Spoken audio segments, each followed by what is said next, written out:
flocked to the State Department of Public Safety today, waiting to turn in gun registration paperwork. Good evening. Thanks for joining us. I'm Hannah Daniels in tonight for Dennis and Denise. This is all part of a new gun control law that requires grandfathered assault weapons and high-capacity magazines be registered by the new year. Channel 3 Eyewitness News reporter Kim Lucy is live in Middletown to explain it all. Kim. State lawmakers say they hope these new gun control laws will eventually cut down on gun violence in Connecticut. You can no longer buy an assault weapon or a high-capacity magazine, but people who came here today to turn in their paperwork say they're law-abiding citizens.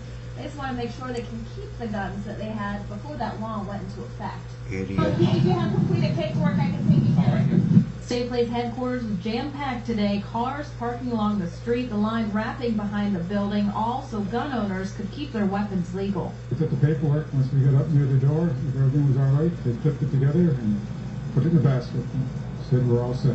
This all stems from a wide-ranging gun control law passed in April after the mass shooting inside Sandy Hook Elementary. Along with the forms, gun owners have to include a receipt or sworn affidavit proving their assault weapon or high-capacity magazine was bought before the law passed in April. Staff at Delta Arsenal in Wallingford have been trying to help their customers stay in compliance. We have a notary on staff who's been helping out, notarizing everything, making sure the affidavits are correct, people's receipts are correct, and the paperwork's all in order. If an assault weapon bought before April is not registered by tomorrow, owners will have to sell it to a gun dealer, render it permanently inoperable, or turn it into law enforcement. Doug says some of his customers are taking one of those options. They're being very cautious. We do have a lot of people coming in, turning in a lot of guns, turning in magazines. They just don't want to deal with it. State officials say the consequences will be harsh for those who don't comply, but many standing in line aren't sure that's going to make a difference. Well, the law, I don't really think it's going to stop any crimes. How many criminals do you think are in line right now registering their weapons? Right. Beautiful. At least one state lawmaker is calling for an extension to allow more time for everyone to get that paperwork in, but Governor Malloy says it needs to be done regardless of whether or not people waited until the last minute. Now, headquarters will be open again at 8:30 in the morning. They're planning on staying open until about 3:30 tomorrow. We can also mail in your forms as long as they're properly filled out, notarized, all of that. You can mail those in by registered mail. If you want to take a look at the list of those banned assault weapons and get those registration forms, you can do so at a link on our website, WFSB.com. I'm in Middletown tonight with the Mobile Newsroom. Kim Lucy, Channel 3 Eyewitness News. It's working, folks. It's working.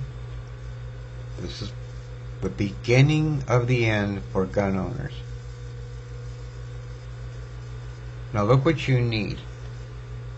You have to apply for a long gun eligibility certificate. That isn't the biggest bunch of bullshit I've ever read.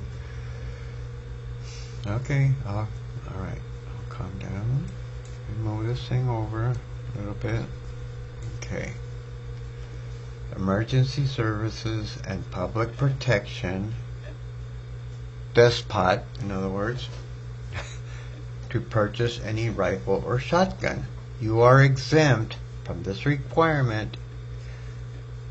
To make it short, you're exempt if they already know who you are, where you are, what you own, and where you hide it. The fee, now get this, $35 every 5 years. Then you have to complete a despot approved firearm training course. I'm sure that one's free. Then you must submit your fingerprints. Guys, look beyond the obvious. Your fingerprints with your application and a fee of $50 for the state and another $16.50 for federal. Then they have 2 whole months to give you permission to exercise your Second Amendment right. And look at all these people in line. You gotta give it to them. They're not stopping. They're not quitting. They're just going to plan B. That's all. They're taking guns away. They're identifying people.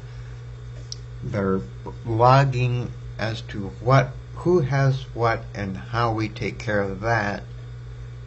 And what I mean is the bigger, more powerful, more scarier gun you own, in their eyes, the more force they're going to use to take it away from you when the time comes. It's not going to come too soon, but look where they're going already.